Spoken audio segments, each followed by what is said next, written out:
¿Sabés todo lo que sos por ser argentino? www.argentina.ar.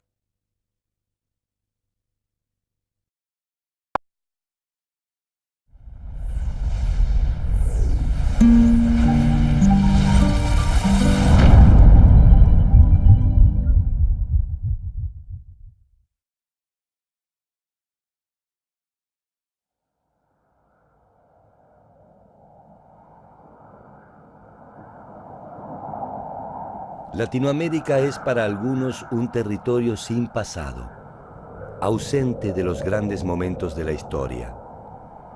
Los que aquí vivimos sentimos a veces que se nos impone un pasado extranjero.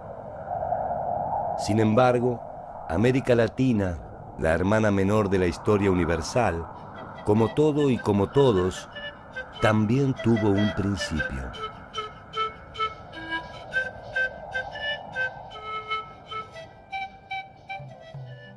Cada pequeña señal, cada rastro, es una voz que viaja desde el pasado hasta nuestro tiempo y nos permite suponer un camino probable. Cada camino nos abre la esperanza de conocer nuestro origen y que en él se encuentre, aunque más no sea mínimamente, una razón para entender nuestro presente y proyectar nuestro futuro. ¿Quiénes somos los latinoamericanos? ¿Por qué hacemos lo que hacemos? ¿Cómo nos organizamos? ¿Qué avances produjimos? ¿Dónde se encendió la llama de nuestra cultura y nuestra historia? ¿Dónde está la verdad y la razón de nuestro origen? Preguntas y más preguntas que nos remontan a una pregunta original. ¿Cómo se pobló América?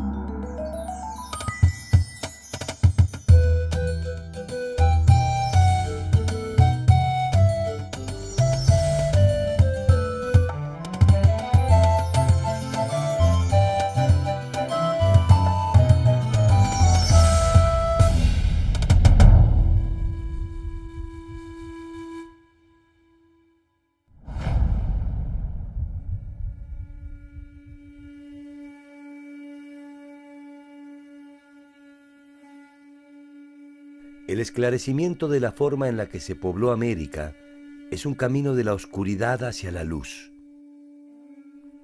Cada dato arqueológico, cada resto fósil, cada impresión en la piedra podrán ser interpretados como una respuesta. Los científicos e investigadores debaten en la actualidad rutas migratorias y características morfológicas del hombre primitivo en Latinoamérica.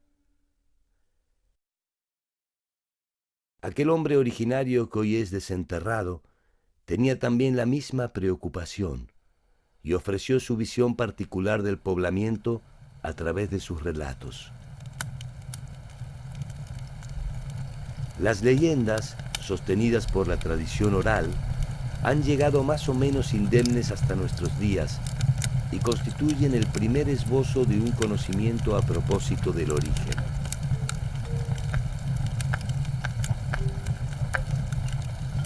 Fue entonces que Madunda, el señor de todas las cosas, hizo a los hombres nuevos.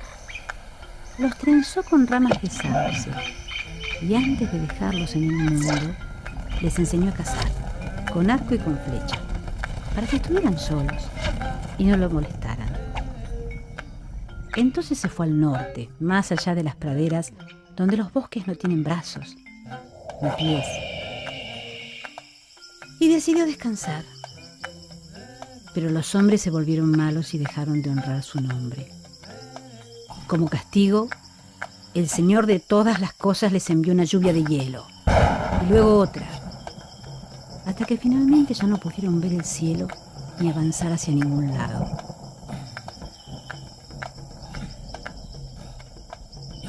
Grande fue la tristeza de los hombres, que no tuvieron otra chance que la de volver a pensar en su Señor.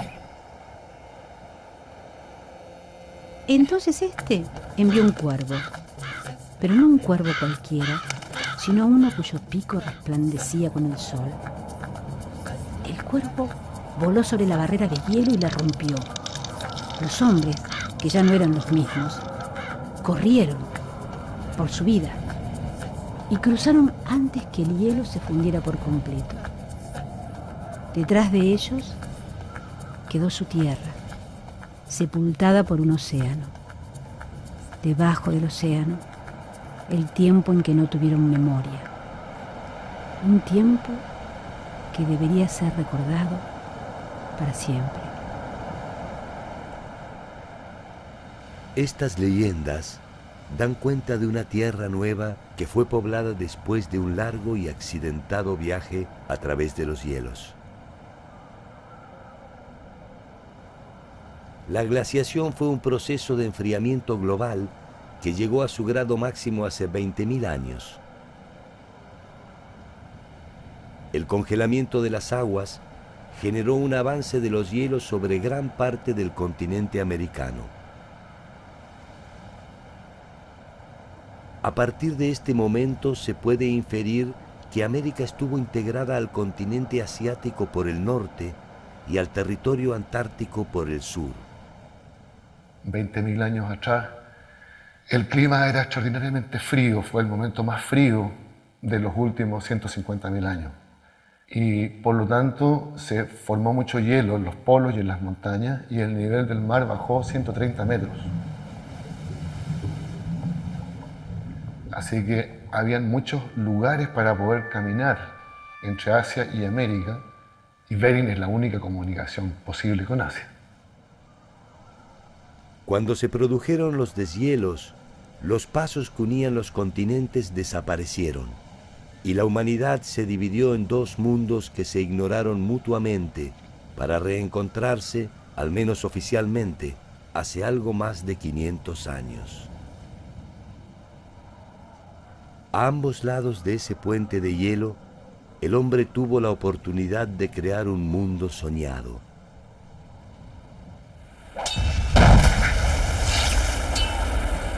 Pero tarde o temprano aparecieron la violencia y el genio, la memoria y el olvido, la oportunidad y la perdición, la verdad y la historia.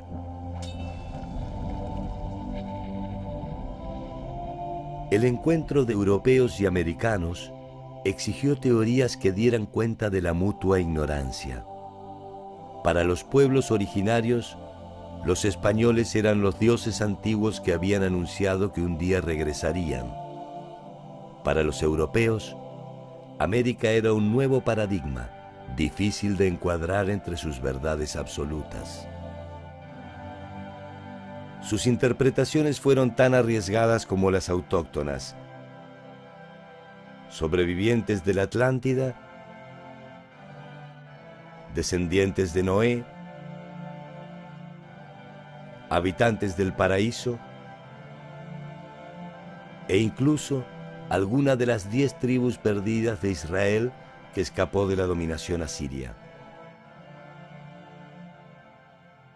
En todos los casos, fantasías que prefirieron ignorar las mitologías americanas.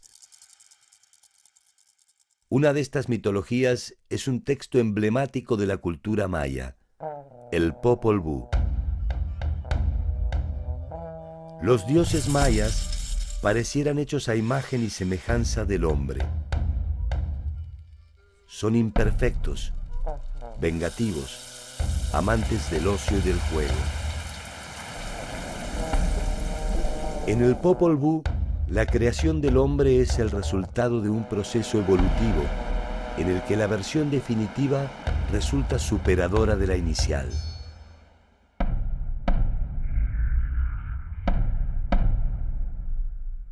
De lodo hicieron la carne del hombre, pero vieron que no estaba bien, porque se deshacía. Entonces desbarataron y deshicieron su obra y su creación. Al instante fueron hechos los muñecos labrados de madera. Se parecían al hombre, hablaban como el hombre, pero no tenían alma ni entendimiento. Enseguida fueron aniquilados, destruidos. Finalmente De maíz amarillo y de maíz blanco se hizo su carne. De masa de maíz se hicieron los brazos y las piernas del hombre. Únicamente masa de maíz entró en la carne de nuestros padres, los 4 hombres que fueron creados.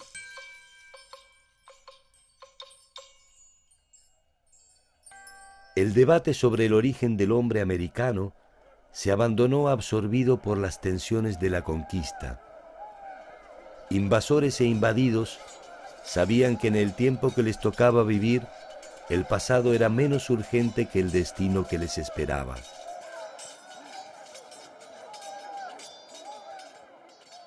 La ciencia volvería a reavivar ese debate suspendido temporariamente. En los inicios del siglo XIX, el interés científico se concentró en inventariar todo aquello que estaba dentro del mundo. Paisajes, animales, plantas, objetos y, ¿por qué no?, también el pasado. Es el tiempo de los relatos de viaje, los geógrafos y los naturalistas. Hacia 1832, Sudamérica recibe la visita de uno de ellos, Charles Darwin. La expedición que lo trajo a estas costas tenía entre sus objetivos primordiales encontrar los rastros del diluvio universal en la Patagonia austral. Poco había cambiado en el primitivo pensamiento del hombre que seguía aferrado a sus concepciones religiosas. Sin embargo, este viaje iniciático cambiaría la perspectiva del origen, abriendo los caminos a revolucionarias e innovadoras propuestas. El hombre no venía sino del hombre, y aquel que encontrara el rastro más antiguo podría iniciar la secuencia del poblamiento. Uno de estos hallazgos sentaría las bases a partir de las cuales se comenzaría a discutir el poblamiento temprano. Para la mayor parte de las teorías que creen que el origen del hombre es producto de un proceso migratorio, el estrecho de Bering fue la puerta de entrada al continente. Por allí habrían llegado los primeros grupos de cazadores-recolectores. Su existencia se confirma fundamentalmente por los hallazgos arqueológicos de Clovis y Folsom. Clovis es un sitio arqueológico que se encuentra en el estado de Nuevo México, en los Estados Unidos, que fecha cerca de 11.300 años atrás. Es un sitio caracterizado por un punta de proyectil muy especial, que muchos arqueólogos piensan que es la primera invención tecnológica de los americanos. Y este punta proyectil está asociado con los huesos de un mamut. Y allí empezó la primera teoría de poblamiento de América. Y cuando se establece una teoría como así, todos los sitios arqueológicos encontrados después son comparados a este sitio y a este modelo.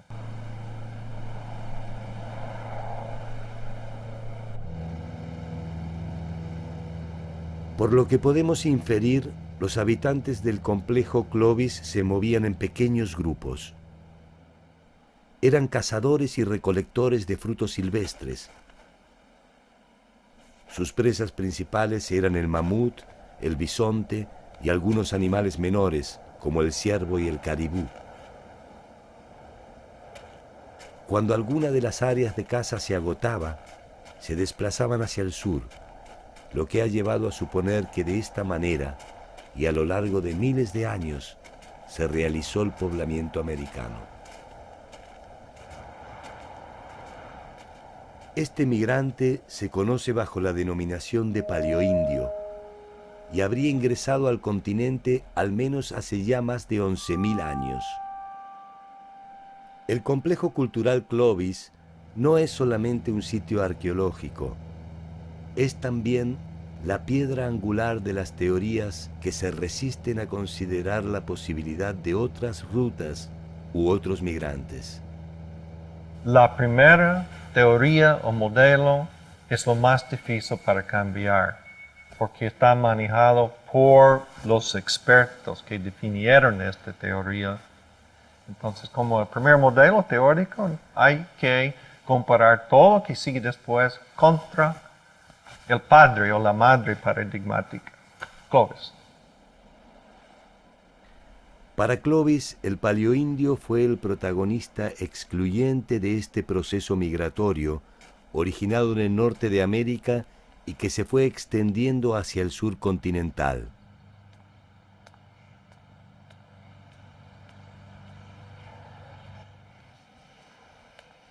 El hombre viene migrando, posiblemente del sudeste de Asia, se transforma en el noroeste de Asia, adquiriendo las características típicas de los asiáticos, como actualmente se los conoce, pasan por el estrecho de Bering, estaban adaptados al frío, así que no les hubiera costado mucho, llegan hasta el extremo norte de América y de ahí van descendiendo y pueblan todo el continente hasta Tierra del Fuego. Es el modelo clásico de poblamiento americano por el estrecho de Bering.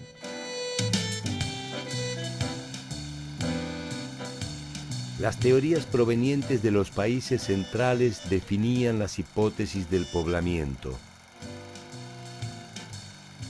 Sin embargo, en la remota y todavía algo primitiva Buenos Aires, a fines del siglo XIX, Florentino Ameghino, paleontólogo y naturalista autodidacta, se animaba a desafiar este pensamiento.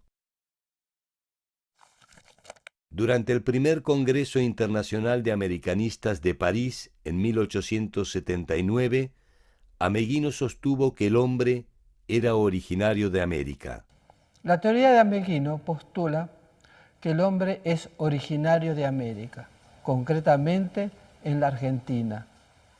Los restos que va hallando son mucho más antiguos que lo más antiguo encontrado en el Viejo Mundo. De ahí que él parta de ese paradigma. El hombre se origina en América.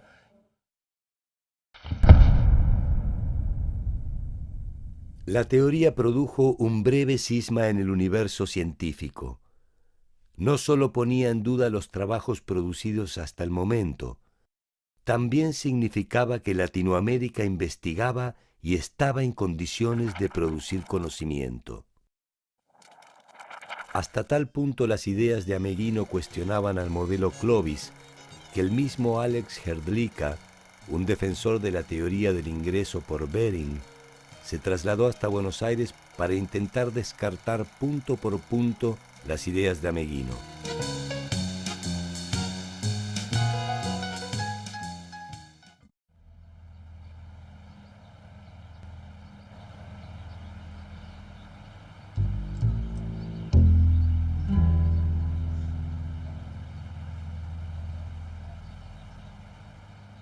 Ameghino había determinado la existencia de un antiguo eslabón en la cadena de la evolución, el Homo pampeus, quien por los indicios encontrados había convivido con megafauna extinta.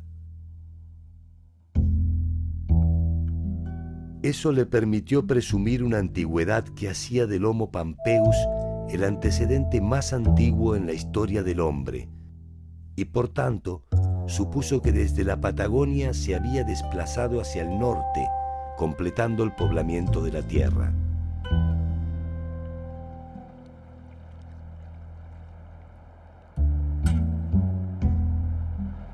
Estamos en la barranca de Montehermoso, entre Pehuencoy y Punta Alta. Esta es una barranca famosa porque aquí estuvo en 1832 y 1833 Charles Darwin en su viaje alrededor del mundo con el Beagle. Y en 1910 estuvieron Florentino Ameghino y Alex Hrdlicka, y en este lugar fue donde tuvieron uno de sus principales debates.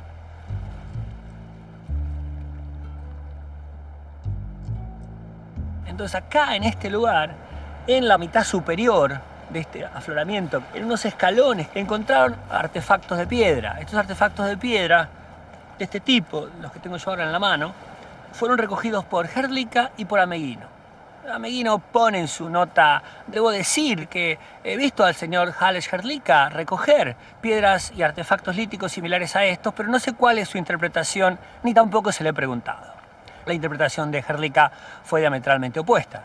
Mientras que Ameghino pensaba que estos eran artefactos pertenecientes a los albores de la humanidad, Hrdlicka, 2 años más tarde, publicó que estos artefactos realmente eran muy modernos y eran producto de los indígenas que hasta hacía poco habían asolado las puertas de Buenos Aires y la región pampeana en general.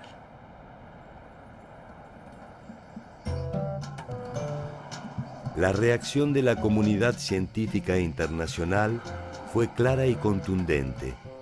Rechazó las hipótesis de Ameghino y arrasó no solo al Homo pampeus, su propuesta más arriesgada, sino también la idea de que el hombre sudamericano había convivido con animales extinguidos.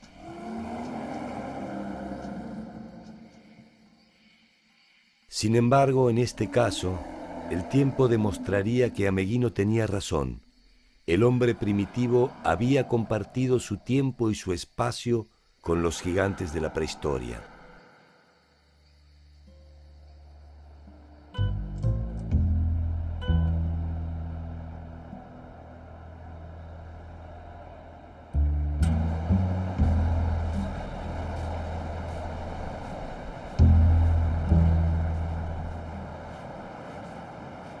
En el sitio de Pehuencogo están estudiando un yacimiento de pisadas fósiles de animales extinguidos, animales que tienen más de 10.000 años de antigüedad. Desde la época de Ameghino se ha discutido la coexistencia de los primeros seres humanos con esta fauna, con estos animales de gran tamaño como el megaterio, el perezoso gigante, el milodon, el gliptodonte. Y recientemente hay algunos indicios que dentro de este sector con pisadas de animales fósiles extinguidos hay algunas huellas humanas. Entonces esto es una prueba más, pero muy contundente, de la coexistencia de los primeros pobladores con los grandes mamíferos del Pleistoceno americano.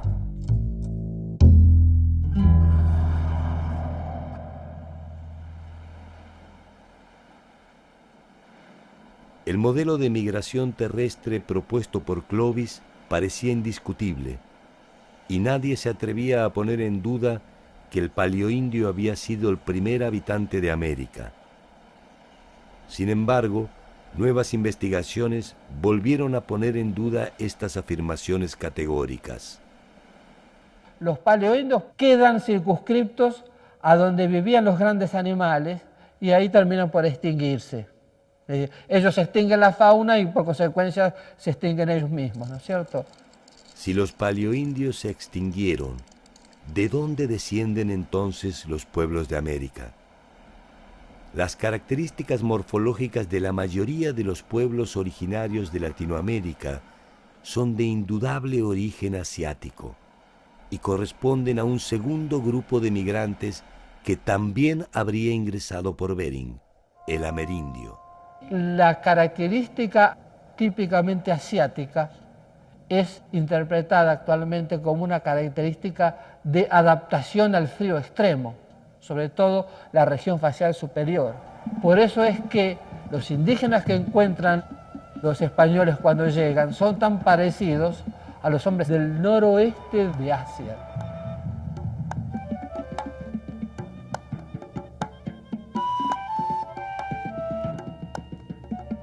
La existencia del amerindio viene a poner luz sobre el origen de la población latinoamericana actual, pero deja abierta la discusión acerca del primer habitante de Latinoamérica. Si los paleoindios ingresaron por Bering hace 11.500 años, y más tardíamente lo hicieron los amerindios, ¿cómo puede explicarse que existan evidencias de pobladores de Sudamérica cuya antigüedad es mayor a los 12.000 años?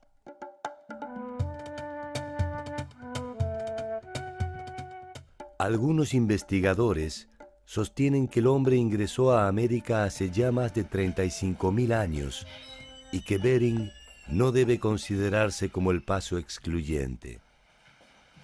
Estas teorías se afirman en la hipótesis de un poblador temprano sustancialmente distinto, tanto de paleoindios como de amerindios, el paleoamericano.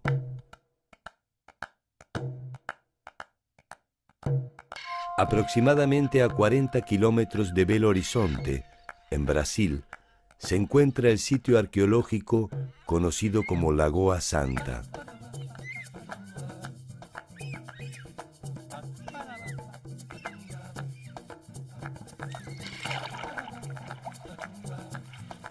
Allí, un equipo encabezado por el bioarqueólogo Walter Neves encontró restos fósiles humanos con una antigüedad de 11.500 años.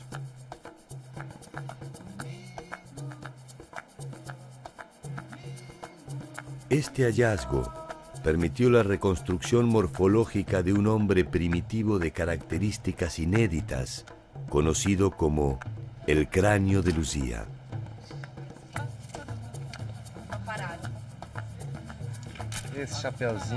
Tanto paleoamericanos como amerindios presentan afinidades morfológicas con grupos asiáticos. El cráneo de Luzia, en cambio, posee una fisonomía que se corresponde con pueblos africanos y o australianos. Se trata, según los investigadores, del paleoamericano, el primer habitante de Latinoamérica.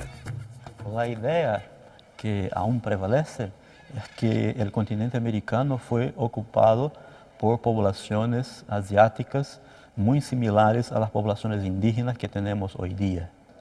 Pero Héctor Pucciarelli y yo, en fines de los años 80, demostramos que cuando se analiza la morfología del cráneo de los primeros americanos, se muestran muy distintos de la morfología de los indígenas actuales. O crânio está lá, a coluna está aquí, a bacia está aquí. Provavelmente essas pedras, se foi fletido... El paleoamericano habría llegado al continente mucho antes que los grupos amerindios y paleoindios. Su suerte no fue distinta a la sufrida por los paleoindios. El paleoamericano también se habría extinguido. Pero lo importante es que tanto Lagoa Santa como otros cráneos menos famosos son los de mayor antigüedad, son los que nosotros llamamos paleoamericanos. Es el estrato más antiguo de pobladores americanos que se conoce. Nosotros empezamos a publicar nuestras ideas en el año 89 y por 10 años nuestras ideas fueron completamente ignoradas por la comunidad, digamos, científica internacional, sobre todo por la comunidad norteamericana, que es la comunidad que está más involucrada con la cuestión de la ocupación de América. Y en este sentido, el suceso mediático del cráneo de Luzia y su reconstitución facial forzó un poco la comunidad internacional a admitir que alguien en Sudamérica estaba proponiendo algo distinto. A diferencia de otros sitios arqueológicos que solo disponen de instrumentos de piedra, Lagoa Santa posee un conjunto de evidencias que la convierten en un sitio decisivo para intentar comprender el poblamiento de América. Lejos de tratarse de un hecho aislado, se suma a otros sitios que tampoco pueden ser ignorados. Las avanzadas investigaciones en Taima, Venezuela, Pedra Furada y Toca da Esperanza, en Brasil, y fundamentalmente el hallazgo del sitio arqueológico de Monteverde, son suficientes al menos para poner en duda la hipótesis de un único ingreso continental.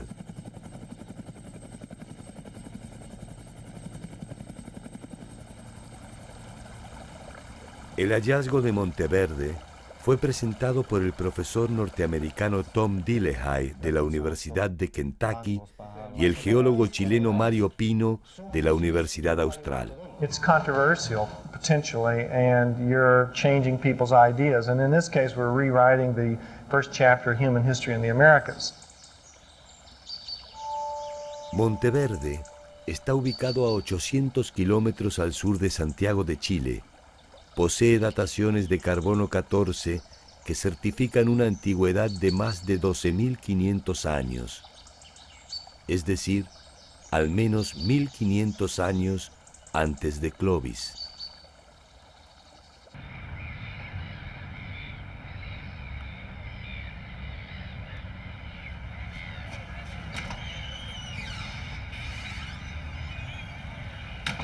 En Monteverde se encontraron indicios ciertos de un asentamiento reducido y organizado, merced a la presencia de restos de chozas, cuero, carne de mastodonte, herramientas de hueso, hierbas medicinales y, entre otros descubrimientos, la huella de un niño. En el sitio de Monteverde tenemos dos capas ocupacionales humanas. Lo más antiguo es una ocupación posible nomás. Se llama Monteverde I, que está fechando a 33.000 años atrás. No tenemos la evidencia científica dura para rechazar esta evidencia ni aceptarlo. Sin embargo, a los 12.500 años atrás se encuentra la capa de Monteverde II, que es muy conclusiva como evidencia científica dura. Y este es el sitio más temprano que es aceptado por los científicos a lo largo del Nuevo Mundo.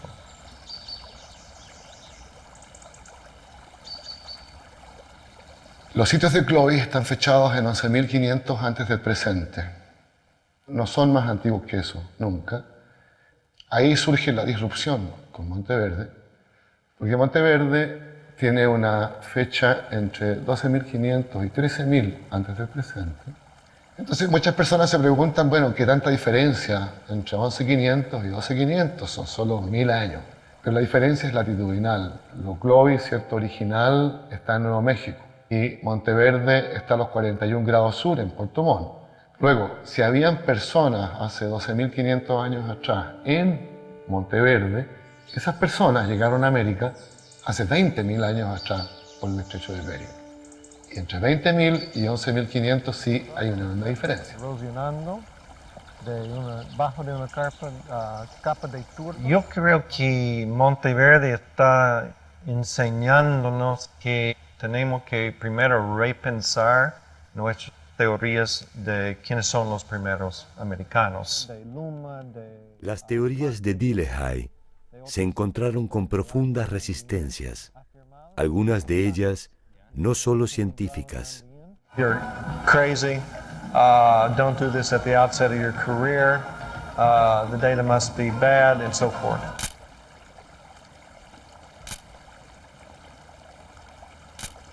En el ambiente denominábamos a estas personas la policía de Clovis, porque su actitud era policíaca, cortando los fondos, por ejemplo, prohibiendo investigar sitios antiguos.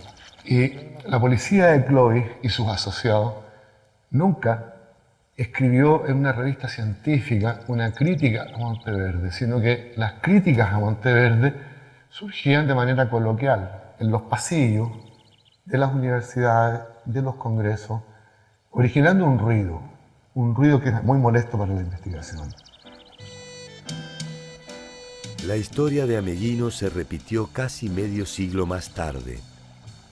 Una comisión de expertos, entre los que se encontraban defensores del modelo Clovis, viajaron hasta Chile para analizar el sitio. A raíz de una idea del curador del Museo de Texas y con la ayuda de un millonario petrolero tejano, con un mecenas, junta a 13 investigadores canadienses, norteamericanos y sudamericanos, algunos policía Clovis, algunos pro Monteverde, y hacen un viaje desde el laboratorio de Tom en Kentucky en esa época, vuelan en el avión privado de mecenas hasta Valdivia. En Valdivia ven toda la colección arqueológica de Monteverde y vamos con todos ellos a Puerto Montt y a Monteverde y hemos abierto previamente una excavación.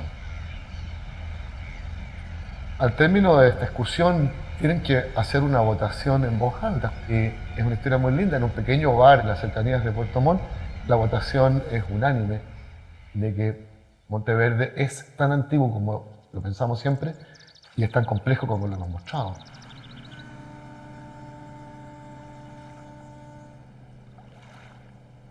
Yo pienso que Monteverde como un sitio solitario no puede cambiar este modelo de pensar de cómo fue poblado de lado del mundo.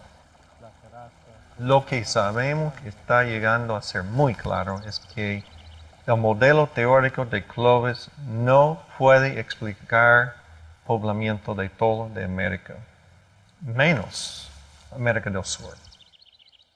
Las opciones de ingreso al continente americano son al menos 5.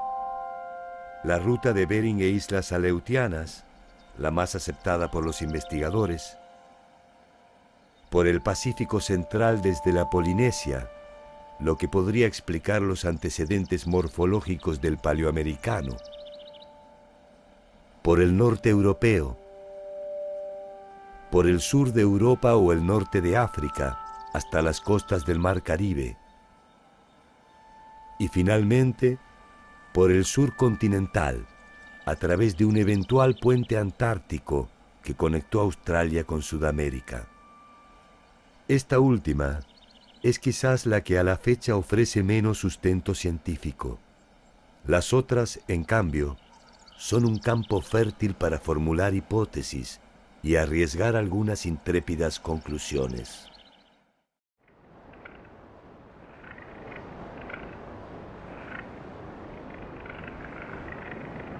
La hipótesis del ingreso por Beringia parece ser indiscutible.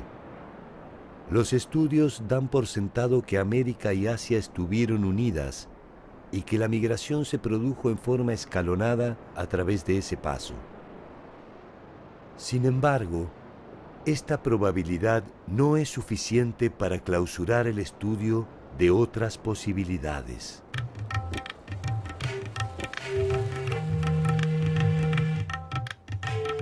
El 29 de abril de 1947, el noruego Thor Heyerdahl, a bordo de la Kon-Tiki y acompañado por un reducido grupo de hombres, inició el viaje desde el puerto del Callao hacia el oeste, con el objeto de demostrar que los primeros habitantes de Polinesia fueron originarios de América y no de Oriente.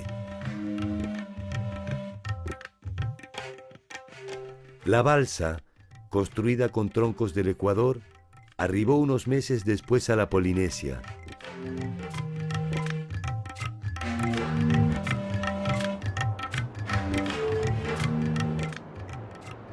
El camino inverso debió esperar 37 años, cuando el argentino Alfredo Barragán y otros intrépidos compañeros, en una embarcación similar, unieron el puerto de Santa Cruz de Tenerife con las costas de Venezuela, en 52 días de travesía a bordo de la Atlantis.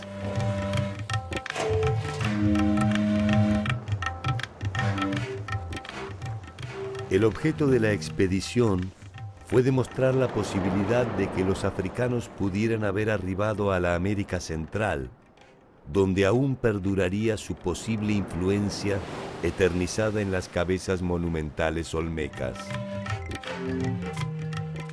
Cuando encontré la presencia de cultura africana en América y de rostros de africanos en América hace 3.500 años. Cuando veo que en la misma época existía la balsa africana, a mi juicio capaz de cruzar el Atlántico. Y entre medio de ambas culturas, un sistema de corrientes y vientos en el Atlántico Norte capaces de traer de África a América todo lo que sea capaz de flotar, me convencí en el acto de que esto había ocurrido así. Que viajé a México en el año 81 y expuse en ámbitos científicos mi teoría, mi idea de que las cabezas colosales olmecas representan a hombres de raza negra que habrían venido de África de este modo. Y no tomaron en serio mi teoría. Y me di cuenta que ante ese escepticismo general valía la pena hacer una balsa y cruzar de África a América, demostrando que la balsa africana era capaz de cruzar.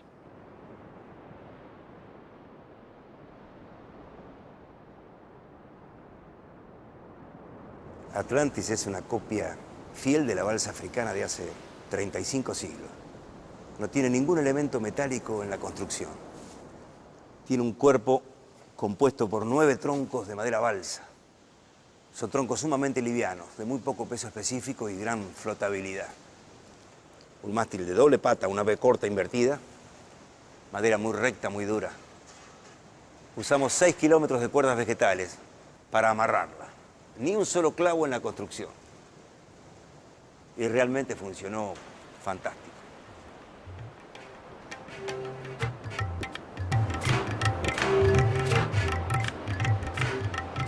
La expedición de Barragán resulta un buen punto de partida para explorar caminos desconocidos y abrir nuevos horizontes para la investigación.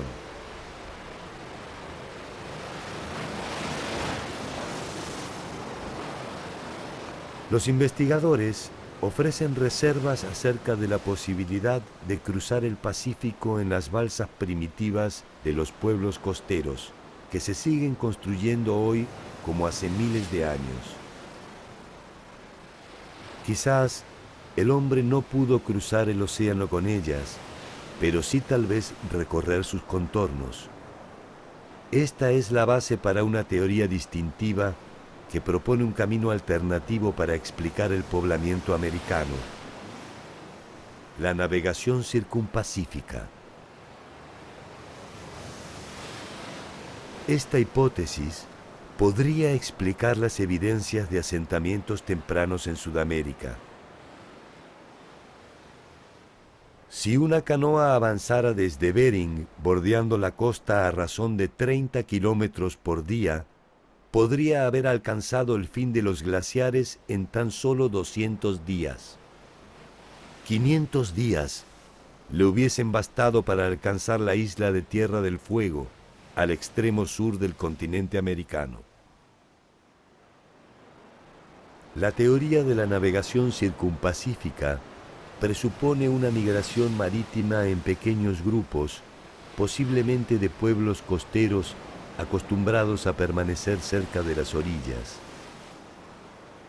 Sus posibles desplazamientos se habrían realizado hacia el sur, siempre en búsqueda de mejores tierras y condiciones climáticas para el desarrollo de la vida.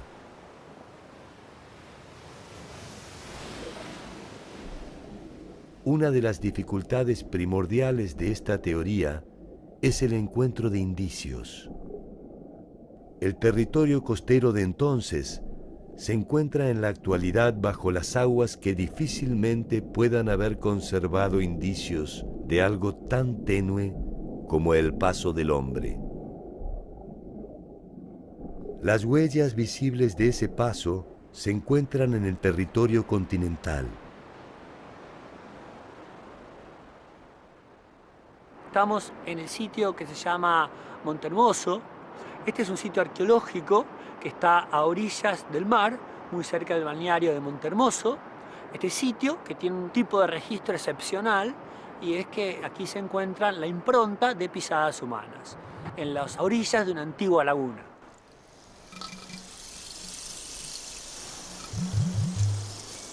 Una serie de pisadas tan inocuas como las que diariamente ejecutamos permite seguir el remoto itinerario de un grupo de hombres que habitó las costas patagónicas hace unos 7000 años. Y sabemos que esta laguna se comenzó a formar hace aproximadamente 8000 años y estuvo activa como un espejo de agua que se fue reduciendo hasta cerca de los 6500 años. En diversos momentos, entre 8000 y 6500, los grupos indígenas vivieron en los alrededores. En el momento en el que este lugar era ocupado, el mar se encontraba a unos 2 kilómetros de donde se encuentra ahora, más al sur. Este lugar eran dunas rodeando una laguna que se formaba solo por aguas de lluvia y por napas freáticas muy altas, de manera tal que era una laguna muy tranquila. Creemos que los campamentos estaban muy cerca y que la gente que vivía en estos campamentos salía a buscar lobos marinos y buscar caracoles en la playa, aves, huevos de aves y algún otro recurso. La interpretación que nosotros hacemos a partir del análisis estadístico de las pisadas relevadas indica que un determinado grupo estaban con mayor frecuencia en la laguna, chicos y mujeres, y ese grupo de edad y de sexo generalmente es el que se encarga de las recolecciones.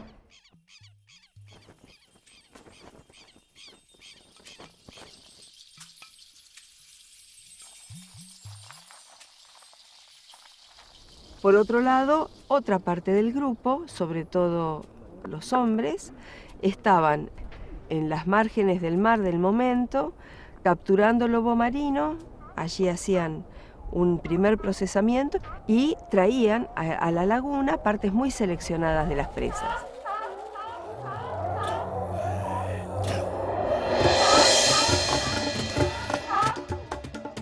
Esta gente vivían básicamente de la caza, de animales silvestres, de la recolección, y no tenían ningún tipo de agricultura ni animal domesticado, con excepción probablemente del perro, aunque no hemos encontrado en este lugar ninguna evidencia directa de que tuvieran perro.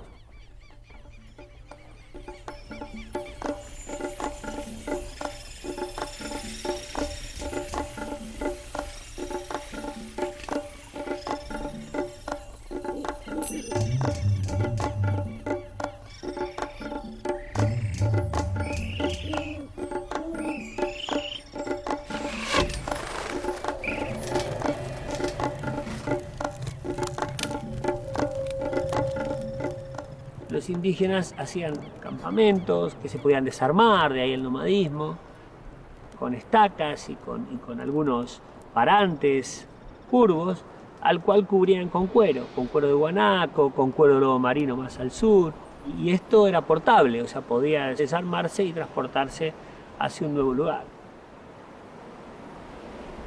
Probablemente se desplazaban a medida que agotaban los recursos para su subsistencia. La aparición de climas más benignos, el abrigo de las rocas, la protección contra animales y la cercanía de cauces de agua terminaron por establecer preferencias habitacionales y permitieron a los grupos concentrarse en un área específica más o menos reducida. A partir de esta relativa estabilidad, el hombre comienza a comprobar ciertas recurrencias climáticas que le permiten establecer ciclos.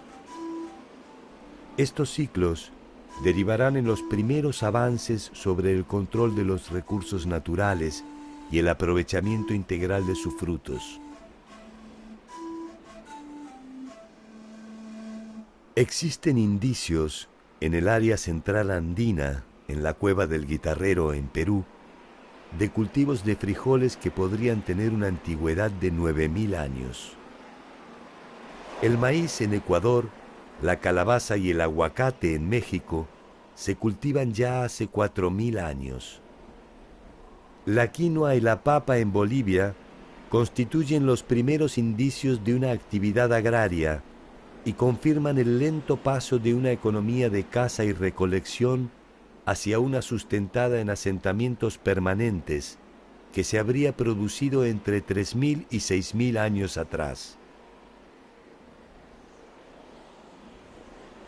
Los primeros asentamientos comienzan a producirse y hacia el sexto milenio las cuevas habitadas por cazadores demuestran en sus pinturas la familiaridad con los camélidos, que ya pueden considerarse como domesticados.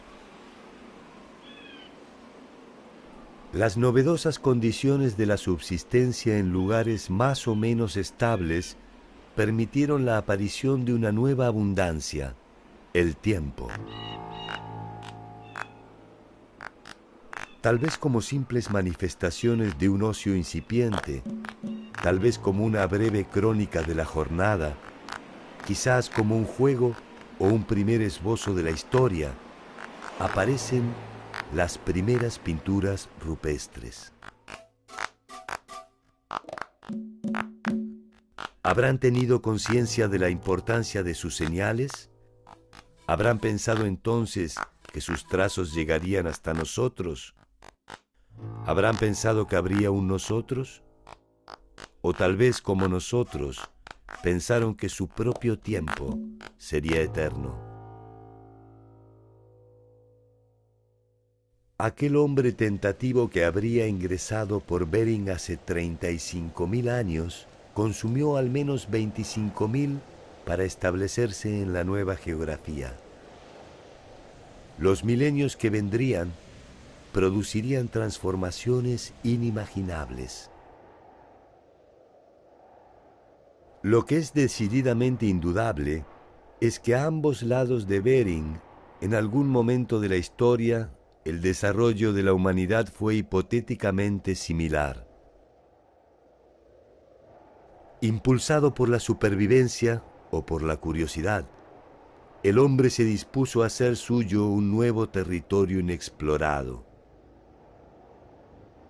A cada extremo de esta pared, el hombre experimentó desde las primeras formas de agrupación familiar y grupal hasta las más complejas formas de organización.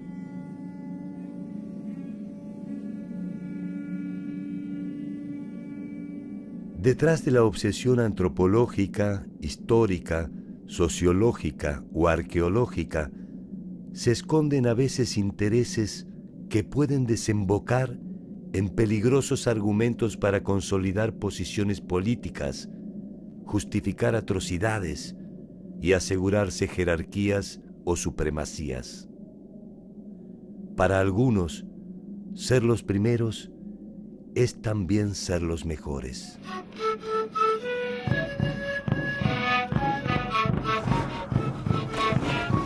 Aquellos hombres originarios habrán ingresado por el Atlántico, por el Pacífico, por el norte, por el sur, hace 10.000 años, hace 100.000 años, paleoamericanos, paleoindios, los primeros, los últimos. La ciencia en su hambre vital encontrará tarde o temprano las respuestas. Sabrá cuándo llegamos y de dónde venimos. Desde allí se podrá aventurar quiénes somos. Ese día, de alguna forma, será un día como todos los demás, en el que aún tendremos pendiente un enigma inquietante. ¿Hasta dónde llegaremos? ¿Quiénes y cuántos serán los que alcanzarán el final de este largo camino de incertidumbres?